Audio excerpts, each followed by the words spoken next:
couple things that I want to get to. One of the things I think is really interesting in this game is that the Chiefs turn the ball over. They turn the ball over on 16% of their drives, which is the fourth highest rate in the league.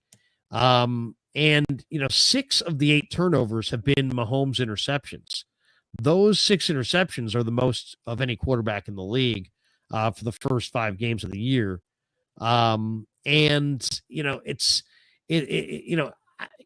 Mahomes is obviously a great, great player. But he's got Juju Smith-Schuster. He's got a young player in Xavier Worthy. The Niners have forced 11 turnovers this season, by the way, but they've only managed 4 touchdowns on drives after a turnover. I think this is a major part of the Niners. If you like the Niners to win this game, you see the Niners turning over Mahomes.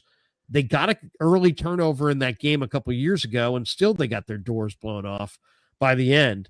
So the early turnover is not the end-all, be-all, but I do think if the Niners are going to win this game, it's going to be because they get a couple turnovers from Kansas City's offense.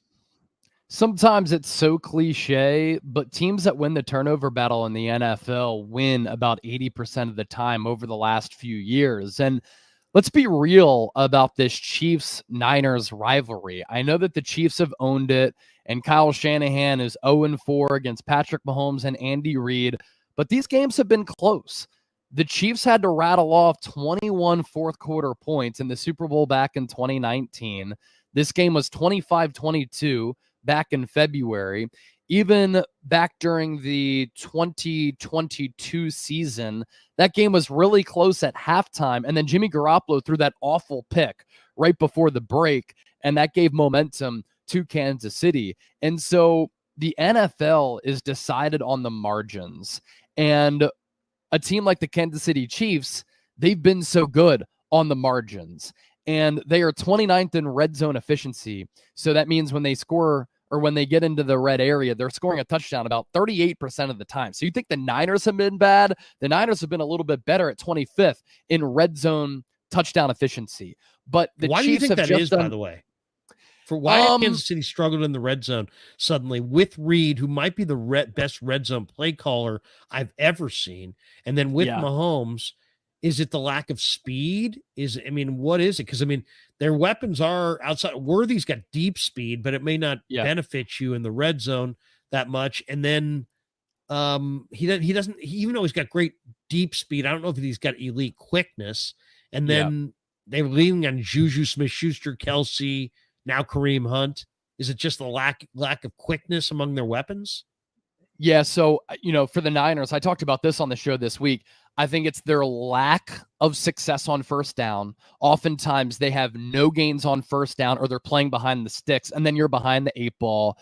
The Niners' pass blocking and run blocking isn't good enough, and I think that they have to target Brandon Ayuk and George Kittle a little bit more, and the return of Christian McCaffrey obviously helps San Francisco. For Kansas City, I think it's not having Isaiah Pacheco has really hurt them. Travis Kelce really turns it up for the playoffs, but so far in the regular season, he's been kind of average. Xavier Worthy, you can give the ball to him on an end around, on a little bit of a pop pass, but he's more of a gadget player once the field gets condensed because he can't use that vertical speed. You don't have Rashee Rice, who was definitely their number 1 wide receiver. Juju Smith-Schuster doesn't really separate. He's more of a possession guy out of the slot. And so I think those are reasons why Kansas City has struggled in the red area. They've just been bereft of talent. And look, Patrick Mahomes, you mentioned it. He's a fantastic quarterback, but this year, Patrick Mahomes' numbers aren't all that good. He has 6 touchdowns, 6 picks. He is completing 69% of his passes. He's thrown for more than 1,200 yards. But the Chiefs have just done such a good job of winning in crunch time, winning in the clutch when the pressure cooker is on, whereas the Niners have let some of these games slip away. And so San Francisco could easily be 5-1, 6-0, just as easily as the Chiefs could be hovering around 500. But the Chiefs have been able to capitalize in some of those pressure cooker moments, whereas the Niners have let these leads to Arizona and Los Angeles slip away. And if the Niners were able to capitalize in the red zone, some of those games could turn into wins. And the Chiefs, they haven't capitalized in the red zone, but they've been so good elsewhere, and their defense has been a top 5, top 10 overall unit. Yeah. Matthew Sanders in the chat is calling me out. He says, Larry, no shade, but you've been telling us for weeks that he isn't Carmike Garendo. He isn't a running back. Now you say he's got chops. Maybe your initial assessments are premature. No, I think what you're misunderstanding me, Matthew. My point is this. It has not changed. My point is my point. I've watched a lot of running backs. It's an instinctive position. What I'm saying is what you're going to see with Garendo is you're going to see bad run, 2 yards, bad read, 1 yard run, tackle for loss. And then you're going to see him hit a hole, get to the second level. Guy's going to take a bad angle because he's so fast, and he's going to go 65 yards. And then you're going to look up and go, dude, look at Garendo.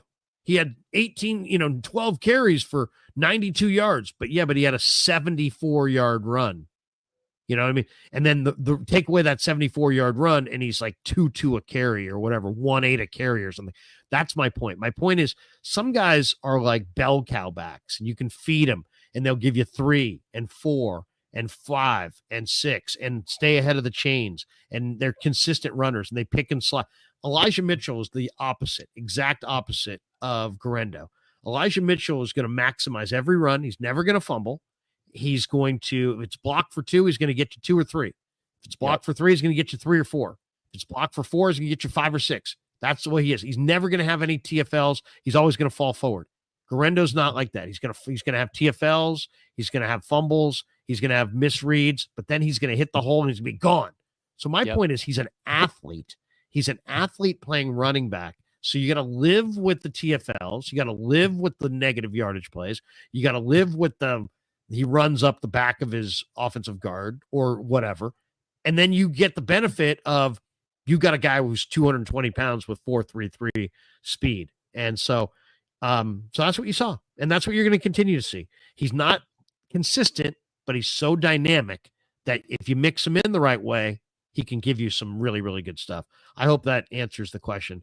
But I'm not backpedaling. I thought that was phenomenal, by the way. I was going to bring up Elijah Mitchell. Elijah Mitchell is not as gifted as Isaac Garendo, but he never had a negative play because he was always taking what was there, and he did such a great job of reading where the hole was. Like that, you couldn't have broke it down better.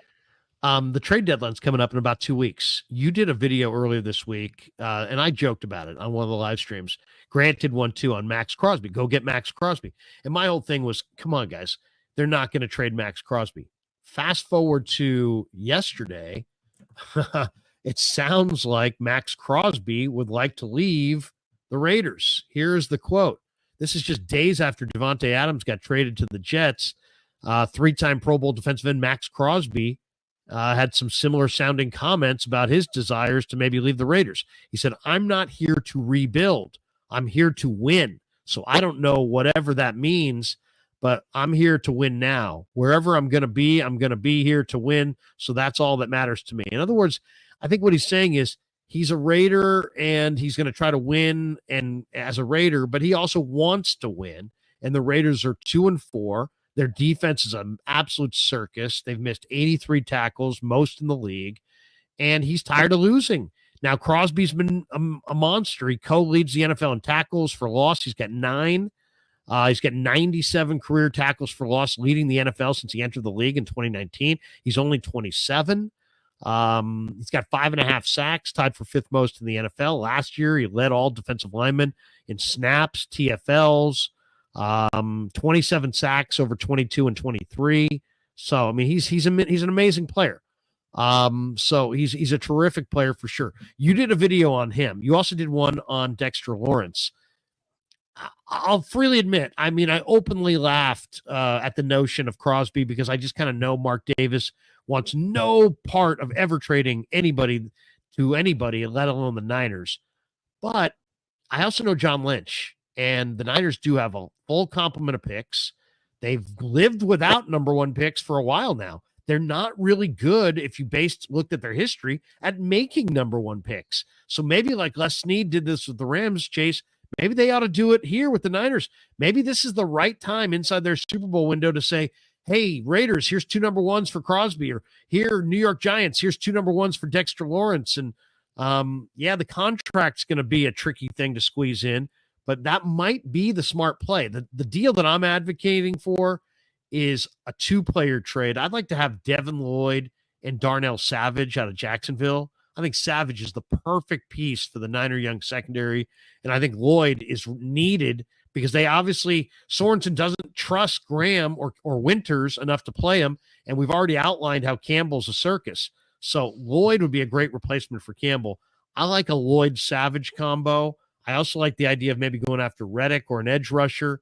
Give me your thoughts on the trade deadline. The one thing that does resonate is that you're suggesting game-changing type guys. John Lynch doesn't like to mess around with little trades. He wants a difference maker. He wants a big name guy, or not big name. He wants a big impact acquisition if they're going to make one and give up draft picks. So what do you think the Niners are going to do before the deadline? Lay out your argument for Crosby or for Lawrence. Yeah, look, I mean, a couple of things here. Anytime I do a show, my goal every time I'm on a microphone in front of a camera is to do content that is informative, insightful, thought-provoking, and entertaining. I want people to think. My favorite sports broadcasters growing up were people who made people think. And also, I think it's part of my job and your job. You know this too, as a great content creator. Otherwise, your channel wouldn't be nearly 50,000 subscribers. You have to talk about the subject matters that are popular, relevant, that fans want to talk about. I know that it's far-fetched for the Niners to trade for Max Crosby or Dexter Lawrence, but the Max Crosby video did 50,000 views, so obviously people are interested in it, right? And look at a business's track record. Look at an organization's track record. People are saying, bro, the Niners aren't going to make a big trade. They told the same thing to me when the Niners traded for Chase Young, and I brought up that possibility. The year before that, I had said, look out for a Christian McCaffrey trade. People would say, clickbait, this is crazy. It's never going to happen. What did the Niners do? They traded for Christian McCaffrey, who up until this year has been the most valuable skill position player in the entire NFL, not named a quarterback, right? And so John Lynch has a track record of making moves at the deadline. McCaffrey, Young, Charles Omenihu, Jordan Willis, they have made big moves at the trade deadline when they felt it's necessary to improve their football team. We saw Davante Adams just get traded. He is a star player who went from the Raiders to the Jets. So all of that being said, the Niners have the most cap space in the NFL. They're one of the most well-run organizations in the sport. You don't go to 7 NFC championship games in 14 years and 4 NFC titles in 5 years, including 2 Super Bowls, if you're a poorly run organization, and they're always going to go all in. They have the financial capital and draft capital to make a move like this happens. So my argument, make the call to the Raiders. They traded Davante Adams. You have the most cap space in the NFL. You're a Nick Bosa or Leonard Floyd injury away from you having a disastrous situation at the pass rusher spot. And what does Max Crosby say the other day? Look, sometimes players grow thin of being in a dysfunctional environment, dysfunctional organization for so long. I know that Max Crosby has the Raiders logo tatted on him, but I've said this week on the show, people get their partners' names tattooed on them. Does that mean that they're going to be together forever? No, breakups and divorces happen. People cheat. Life changes. Situations change. So Max Crosby wants to win. He said it himself, and he said, if it's here, if it's somewhere else, I'm here to win. I'm not here to rebuild. So I'd at least make the call, because from the Raiders' standpoint, what is their future? They don't have a future. They don't have a franchise quarterback. They don't have a great roster. It was a joke that they brought back Antonio Pierce. He hired Luke Getsy, who was a terrible offensive coordinator with the Chicago Bears. And then Justin Fields goes to the Pittsburgh Steelers. He starts balling out. That's an indictment on Luke Getsy. So what the Raiders want to do with now Tom Brady as a partial owner, get their quarterback. So you trade Adams away. If you trade Max Crosby away and you get 2 firsts and a second, that helps you rebuild your roster and or use those picks in order to move up in the NFL draft. And if you had Crosby and Bosa at both edge spots, that changes the entire complexion of your defense. And considering his impact, his cap hit, his base salary, his guaranteed money, very low. He has no more guaranteed money left on his deal after this year. So that's the argument that I made on Crosby. And then for Dexter Lawrence, focal point of that Giants defense that is number 1 in sacks, number 1 in sack percentage, and a top 10 overall unit. But the Giants are in a spot right now where they're not seriously competitive. So if they decided to rebuild or retool and they could get a first and a second back for Dexter Lawrence, that's also a player I would make a call on, because the Niners have struggled to stop the run on the interior defensive line. He's one of the best run-stuffing defensive tackles in the NFL. He's actually a nose tackle, and he still has 7 sacks, and he's a really good pass rusher. So these are dream scenarios and blockbuster trade targets. Don't tell me I'm crazy for talking about it when the Niners have gone out there and traded for McCaffrey and Chase Young, who were looked at as superstar, high-level players the last 2 years. That's kind of what my approach was, and those are the calls that I would at least make. If not, settling on the peripheries for players that you mentioned on the Jaguars or elsewhere, Hassan Reddick, you might be able to get him for a 4th or 5th round pick. Those are other calls that are a little bit more realistic that I would make. I like the idea of Reddick, but I got to find out what kind of shape he's in before I would be willing to do anything. And I'm hearing that Rosenhaus is going to want a 2 or 3 year extension. Well, you know what? I got to see what he looks like in my defense. I got to see how he fits in my locker room. I don't know that I want to do that right away. The rest of the conference, I'm looking at the odds, Chase, before we get out of here. Niners are plus 300 as far as the number 1 favorite to win the NFC. Detroit is plus 370, so they're the second choice, even without Aiden Hutchinson. Vikings are plus 550, Eagles plus 750, Packers plus 850. I kind of like the Pack at plus 850, but I'm a big Packer believer in what they got going there.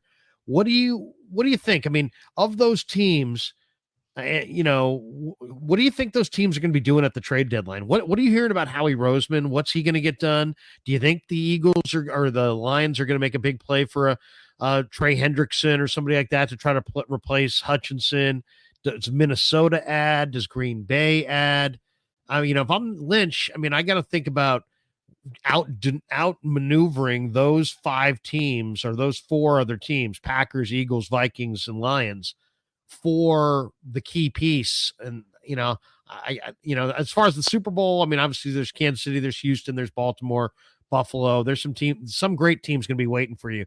But I think you got to think about, how do you beat out those other NFC teams? What you cover the Eagles. What is Roseman going to get done? What are you hearing about the other contenders and what they may be trying to add?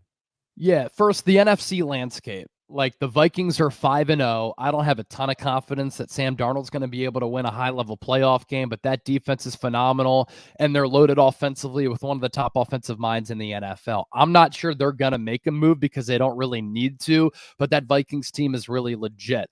The Detroit Lions, I think, are the second best team in the NFC right now. I'd go Niners number 3 just because of their record. I think the Buccaneers and Green Bay Packers are really good. And then that next tier, you kind of have Washington, Philadelphia, and Chicago.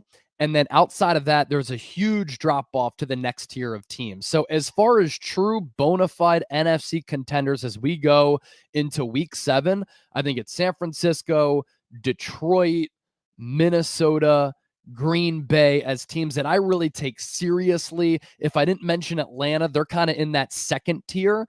But point here being, like, the Niners, to your point, have to be cognizant of what these other teams do. What if the Detroit Lions trade for Max Crosby after losing Aiden Hutchinson? What if they make a move to really bring in a pass rusher? Because they didn't just lose Aiden Hutchinson. They lost Marcus Davenport earlier this year. So they're really light as far as being able to generate pressure on the quarterback. Now, against Dallas, they look so dominant, and they're a really all-around football team. But I think Detroit, Brad Holmes, Dan Campbell, they're going to be aggressive. Howie Roseman, he's always going to be aggressive in trying to improve his football team. Those other teams, they don't really have a history of being big movers at the NFL trade deadline. But I will say, with all of these young general managers, really over the last 5 years, we have seen a massive shift. When you were growing up, when I was growing up, obviously different eras, teams never made in-season trades. Now you see it all the time. And you see it all the time because teams understand, if we need to make a move, we can get this player acclimated for this stretch playoff run. It makes us better, and let's go all in right now to try to win that Super Bowl. It's interesting too. Roseman is I think really sharp. I think he's a really sharp GM. I'm looking at his roster construction. He's got Paris Campbell. Well, why did he go after Paris Campbell? Because Paris Campbell was fast. That's why, because he's really, really fast. He also has Danny Gray and John Ross, who I don't really think either of those guys can play. But both of those guys are incredibly fast, and they're both on Philly's practice squad. The name that's super intriguing to me, especially since they're not going anywhere, is Tutu Atwell. The Niners have looked for difference-making speed. You saw what Tutu Atwell's difference-making speed looks like. He blew right by Mooney Ward. It was like Mooney was standing still. Tutu's a blur. He is so fast. I know they drafted Cowing, but you know what? If they don't want to wait on Cowing, and Cowing looks like he may take some time. He's can't even keep his feet on these punt returns. He looks very untrustworthy back there. You know, if I could get Tutu Atwell from the Rams, I know it's not a big name guy, but if you said, give me somebody that's going to really impact this Niner offense, I just think that with all their weapons, if you could get a space creating burner like Tutu and connect with them a couple times, I think that would open up the whole field for the 49ers, create all kinds of opportunities in space. And I just, to me, I don't think it would cost you much, and I think it could have a profound positive impact on their offense. What do you think of Tutu or getting vertical speed for the Niners? They just come across very slow to me, Chase.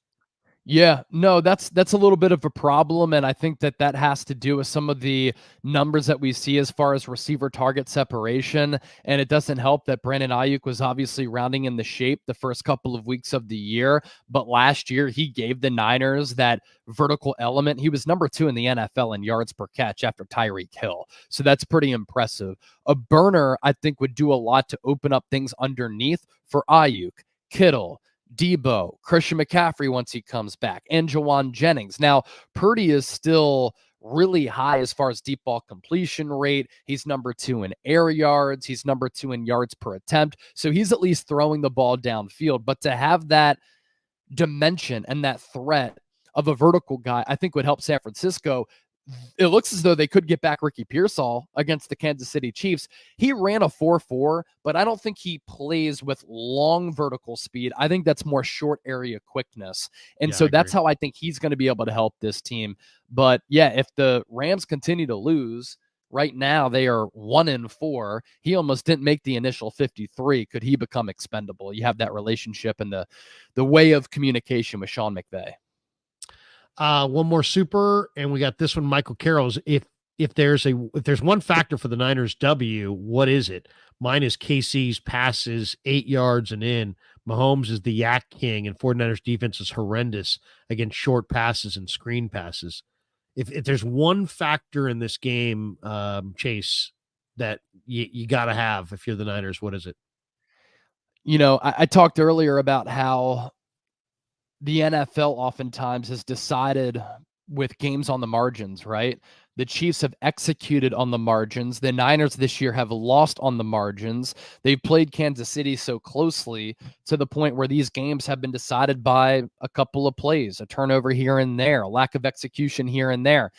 The Niners have to figure out their red zone offense against Kansas City. This is a Chiefs defense that will blitz you. They're excellent in man. Brock Purdy's splits against man are not good, but you match up pretty evenly with Kansas City. But if you were settling for field goals and not touchdowns, that could be the difference in this game.